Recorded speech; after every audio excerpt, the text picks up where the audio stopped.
सबको जय श्री राधे। दोस्तों, आशा करती हूँ आप सब स्वस्थ होंगे और अच्छे होंगे। तो आइए सुनते हैं आज की कहानी।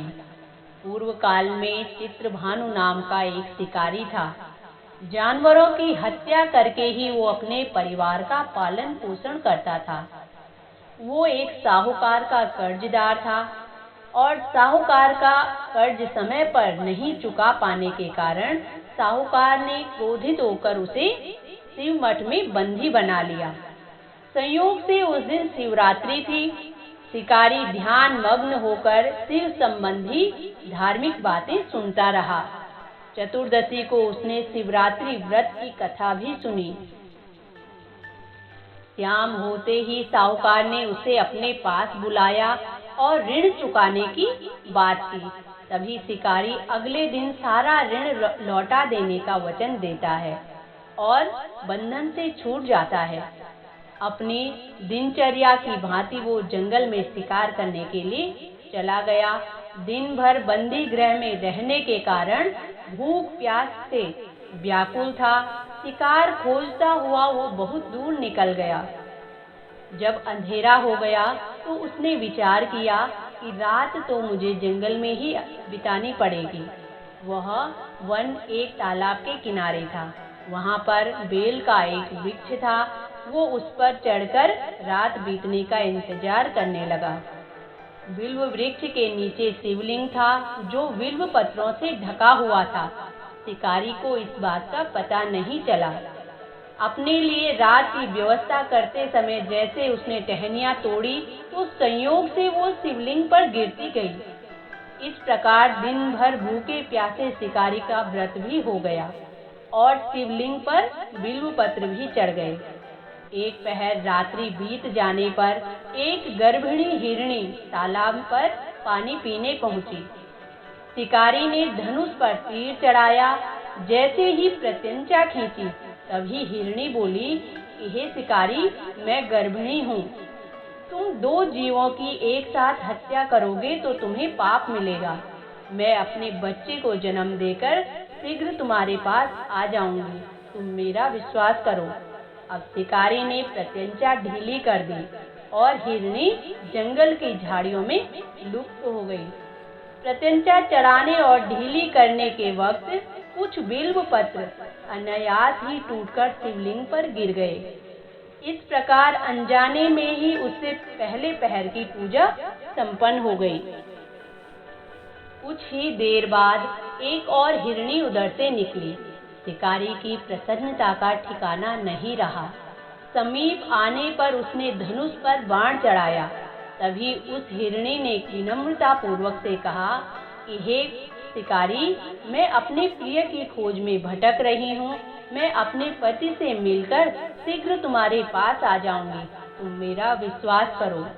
शिकारी ने उसे भी जाने दिया। 2 बार शिकार को खोकर उसका माथा ठनका। वो चिंता में पड़ गया। रात्रि का आखिरी पहर बीत रहा था। इस पर भी वो धनुष से लगकर कुछ बेलपत्र शिवलिंग पर जा गिरे। दूसरे पहर की भी पूजा उसके हाथों संपन्न हो गई। तभी एक अन्य हिरणी अपने बच्चों के साथ उधर से निकली। शिकारी के लिए ये एक स्वर्णिम अवसर था। उसने अपने धनुष पर तीर चढ़ाने में देर नहीं लगाई। वो तीर छोड़ने ही वाला था कि हिरणी बोली, हे शिकारी, मैं इन बच्चों को इनके पिता के हवाले कर दूं, फिर उसके बाद तुम मुझे मार लेना। शिकारी हंसा और बोला, सामने आए शिकार को छोड़ दूं, मैं ऐसा मूर्ख नहीं। इससे पहले भी मैंने अपने 2 शिकार छोड़ दिए। मेरे बच्चे भूख प्यास से दुखी हो रहे होंगे।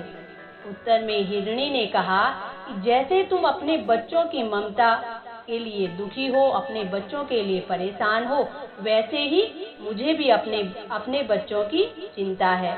मैं इनको इनके पिता के पास छोड़ दूं, तुम मेरा विश्वास करो। मैं तुम्हारे पास लौट आऊंगी, फिर तुम मुझे मार लेना। हिरणी का दीन स्वर सुनकर शिकारी को उस पर दया आ गई। उसने उस मृगी को भी जाने दिया। शिकार के अभाव में भूख प्यास से व्याकुल शिकारी अनजाने में ही बेल वृक्ष पर बैठा बेल पत्र तोड़ तोड़कर नीचे फेंकता जा रहा था।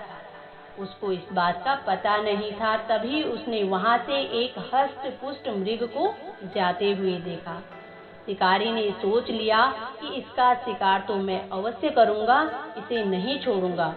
शिकारी की तनी प्रत्यंचा को देखकर मृग भी विनती करने लगा और कहने लगा कि हे शिकारी, अगर तुमने मुझसे पहले यहाँ आने वाली 3 मुर्गियों तथा उनके छोटे बच्चों को मार डाला है तो मुझे मारने में भी विलंब मत करो, ताकि मुझे उनके वियोग में एक क्षण का भी दुख सहना न पड़े। मैं उन हिरणियों का पति हूँ, यदि तुमने उन्हें जीवन दान दिया है तो मुझे भी कुछ क्षण के लिए जीवन दान देने की कृपा करो। मैं उनसे मिलकर तुम्हारे समक्ष उपस्थित हो जाऊंगा। मृग की बातें सुनते ही शिकारी के सामने पूरी रात का घटना चक्र घूम गया। उसने सारी कथा मृग को सुना दी। तब मृग ने कहा, मेरी तीनों पत्नियां जिस प्रकार प्रतिज्ञाबद्ध होकर गई हैं, मेरी मृत्यु से अपने धर्म का पालन नहीं कर पाएंगी। जैसे तुमने उनको विश्वास पात्र मानकर छोड़ा है, वैसे ही मुझे भी जाने दो। मैं उन सब के साथ तुम्हारे सामने शीघ्र ही उपस्थित होता हूँ। शिकारी ने उसे भी जाने दिया। इस प्रकार प्रातः हो गई। उपवास, रात्रि जागरण और शिवलिंग पर बेलपत्र चढ़ने से अनजाने में ही पर शिवरात्रि की पूजा पूर्ण हो गई। अनजाने में ही की हुई पूजन का परिणाम उसे तत्काल मिला। शिकारी का हिंसक हृदय निर्मल हो गया, उसमें भगवत शक्ति का वास भी हो गया। थोड़ी ही देर बाद वो मृग अपने पूरे परिवार के साथ शिकारी के सामने उपस्थित हो गया, ताकि वो उनका शिकार कर सके। किंतु जंगली पशुओं की ऐसी सत्यता, सात्विकता और सामूहिक प्रेम भावना देखकर शिकारी को बड़ी ग्लानि हुई। उसने मृग परिवार को जीवनदान दे दिया। अनजाने में शिवरात्रि के व्रत का पालन करने पर भी शिकारी को मोक्ष की प्राप्ति हुई। जब मृत्यु काल में यमदूत उस जीव को ले जाने आए तो शिवगणों ने उन्हें वापस भेज दिया और शिकारी को शिवलोक ले गए। शिवजी की कृपा से ही अपने इस जन्म में राजा चित्रभानु अपने पिछले जन्म को याद रख पाया और महाशिवरात्रि के महत्व को जानकर उसका अगले जन्म में भी पालन कर पाए। तो दोस्तों, ये थी आज की एक प्रेरणादायक कहानी, भक्ति वाली कहानी। आशा करती हूँ आप सबको भी पसंद आएगी। इसी के साथ जय श्री राधे, ओम नमः शिवाय।